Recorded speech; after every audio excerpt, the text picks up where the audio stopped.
దీనికి జవాబు చెప్పండి. ఏం ఆశిస్తున్నాను, ఏం కూడబెట్టుకున్నాను? చితాభస్మం తప్ప ఏం కూడబెట్టుకున్నాను? అదే నాకు ఆస్తి. శివయ్యే నాకు ఆస్తి, కాళీమాతే నాకు ఆస్తి. ఓకేనా? నా సాధన, నా గురువే నాకు ఆస్తి. నేను ఇక్కడ ఏం ఆశించి నేను వచ్చానని నేను ఇప్పుడు ఎవరైతే ఇన్ని రోజులు నన్ను విమర్శించారో వీళ్ళకి నేను సూటిగా ప్రశ్నిస్తున్నాను. ఏం ఆశించి వచ్చాను అనుకుంటున్నారు? నేను ఒక అమ్మవారి రూపం నుండి ఒక అమ్మాయితోని నేనేం చేయలేను. నాకు సర్వస్వం అదే కోల్పోయిన తర్వాత నన్ను ఎంత నీచమైన మాటలు అన్నారు. ఆ అమ్మాయిని ఇలా బలాత్కరిస్తుండు, ఇలా చేస్తున్నాను, ఎలా అలాగే అడుగుతారు? బాడీలో ఒక మగవాడికి ఉన్నది అదే సర్వస్వం త్యాగం చేసిన తర్వాత ఆడపిల్లతో ఏం చేయగలుగుతాను? ఏం చేయలేను కదా.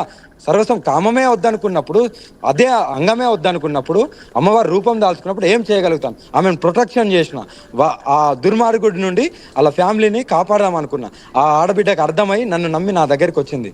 నేనన్నా మారాలి, నేను సాధన నేర్చుకుంటాను, నేను 10 మందికి సాయపడతాను, నేను మీలాగానే అవుతాను. అగోరి అంటే మీరు ఒక మాట అనడం జరిగింది, ఇప్పుడు సమాజం మీద ఉంది అమ్మాయిని కాపాడుకోవాల్సిన బాధ్యత అంటూ.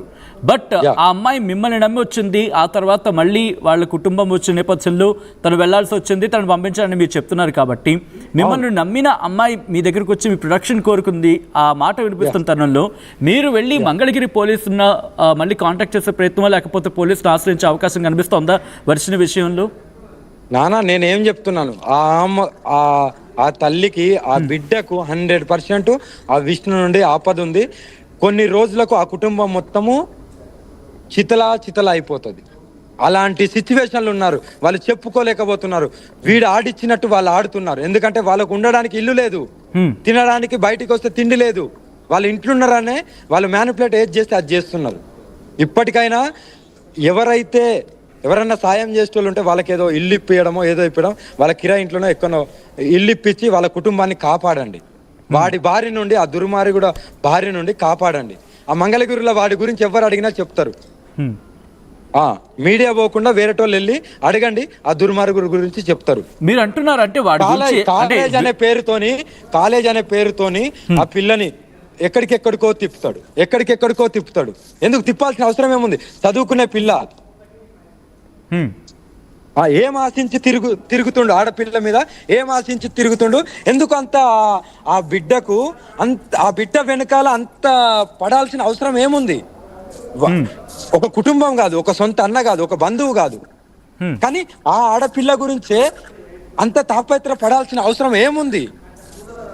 ఏం దురుద్దేశం లేకపోతే ఎందుకు వదిలేయచ్చు కదా. ఇప్పుడు ఇంత దూరం నుండి నా నుండి రక్షించిన అన్నోడు అక్కడ పోయి అప్పగించి వాళ్ళు అప్పచెప్పి మీ బాధలు మీరు పడండి, లేకుంటే మీ బతుకులు మీరు బతకండి అనొచ్చు కదా. ఇప్పుడు ఇదంతా ఏంది? ఈ గేమ్ అంతా ఏంది? ఎందుకు ఈ గేమ్లు ఆడించడం? ఎందుకు ఆడపిల్ల జీవితాన్ని నాశనం చేయడం అని నేను అంటున్నాను. మీరు ఇంతక్కడ ఒక మాట అనడం జరిగింది, మంగళగిరిలో వెళ్ళి ఎవరిని అడిగినా ఆ వ్యక్తికి సంబంధించి చెప్తారని చెప్పి. మరి అంతలా తెలుస్తున్నప్పుడు ఆ కుటుంబానికి తెలియదా, లేకపోతే తెలియకుండా ఎవరైనా చేస్తున్నారా, లేకపోతే వెనకాలండి ఎవరైనా నడిపించడం జరుగుతుందా? వెనకాలండి నడిపించేది ఈ విష్ణునే. ఎందుకంటే వాళ్లకు ఆర్థికంగా లేదు, ఉండడానికి ఇల్లు లేదు. వాళ్ళు అదే ఆలోచిస్తున్నారు. ఏంటి? వాళ్ళు ఉండడానికి ఇల్లు లేదు, బయటికి పోతే బతకలేరు. ఎందుకంటే వాళ్ళ నాన్నకు ఆరోగ్య సమస్య ఉంది, వాళ్ళ అమ్మన కష్టపడలేదు. ఉన్న ఒక అన్నయ్య ఇగో ఇలా ఎవరైనా మ్యానిపులేట్ చేస్తే వాళ్ళతో తిరుగుతాడు. ఏంది? రెంట్ కట్టకుండా ఉన్నారు కాబట్టి అలా ఆలోచిస్తున్నారు అంతే.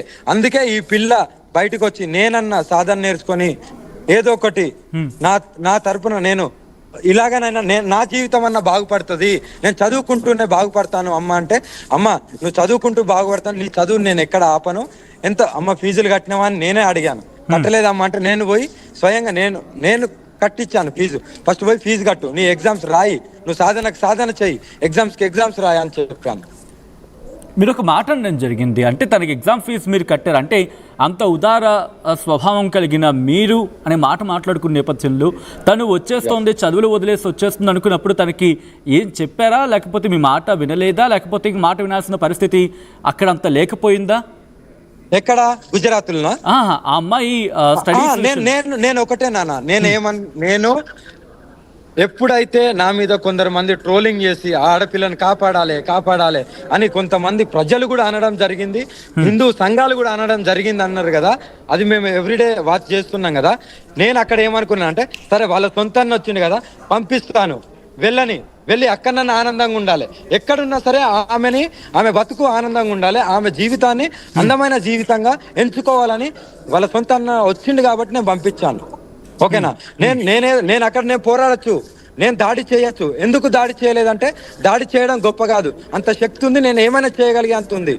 ఒకప్పుడు చూసిన అగోరి ఇప్పుడు శాంతంగా ఉందంటే దానికి ఒక పెద్ద ప్రణాళిక ఉంది నాకు.